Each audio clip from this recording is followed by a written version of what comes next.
Alright, let's talk about Splatterhouse 3. Published by Namco in 1993, Splatterhouse 3 is a very different beast from the previous games. Unlike Splatterhouse 1, 2, and Wanpaku Graffiti's move to the right and press A formula, Splatterhouse 3 more closely resembles most isometric beat-em-up games that came out around that time. It also did an exceptionally better job of scaring the shit out of its younger players. Ever since the original Splatterhouse came out back in 1988, it's worn its horror movie influences proudly on its sleeve. You can find references to Friday the 13th, Evil Dead, and even the works of H.P. Lovecraft. The game picks up 6 years after the events of Splatterhouse 2.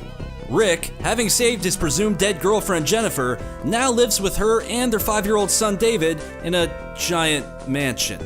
Oh, I'm sorry, before I go any further, I just gotta say something on that last part. Now, the thing is, Rick spent the first 2 games murdering his way through 2 different mansions to save Jennifer. And one of those times, he fucked it up. Anyways, Rick and his apparent balls of steel wake up one night, sense that monsters have landed on his front doorstep, and sets out with the terror mask to save his wife and kid as quickly and as violently as possible. In this sequel, you have 2 different forms. Regular Ancient Mask fused to his head Rick, and Monster Rick, which you can become by collecting blue orbs, both found on the ground and by killing enemies.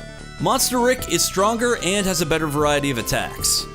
You can choke out enemies, shatter kidneys, deliver a vicious power bomb, or do this really creepy arm thing with your torso. The only things Monster Rick can't seem to do is maintain his form for very long, and, I assume, scratch his own back. There are only 7 stages in total, but the game still has a small amount of replay value. You navigate through each stage using a map which you can bring up after wiping out an entire room full of enemies. The goal is to find and kill the boss of each stage before the timer runs out. Each level also has secret doors which you could use as shortcuts to navigate through each level faster. Weapons are back as well, which kill enemies faster and have some really cool death animations. He's got a board with a nail in it! Instead, humanity, will ya? Unfortunately, the game is filled with these asshole ghosts that will steal your shit the second you drop it. Oh, for fuck! You didn't earn that! This was one of the only games that didn't make you restart a level if the timer ran out. You could still wander through the map and beat the stage, but your wife and kid are going to end up dead. Yeah, remember that replay value part I mentioned earlier? That part comes from the different endings or cutscenes you'll see depending on how quickly you can beat a level. You can either save both your wife and son, you can save neither of them, or you can let one die and have a really awkward conversation with the other. There was a playable version of Splatterhouse 3 which you could unlock by playing through the 2010 remake. That's good because unlike Splatterhouse 1 and 2, this game never got a virtual console release, making it one of the harder games in the series to find these days. It would be great to see another Splatterhouse game, but unfortunately there don't seem to be any plans of a new game as of the making of this video.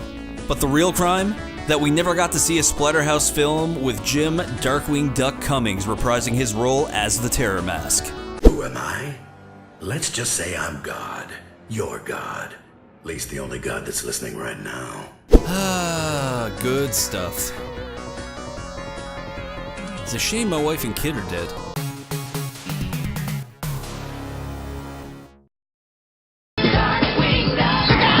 Let's do some fucking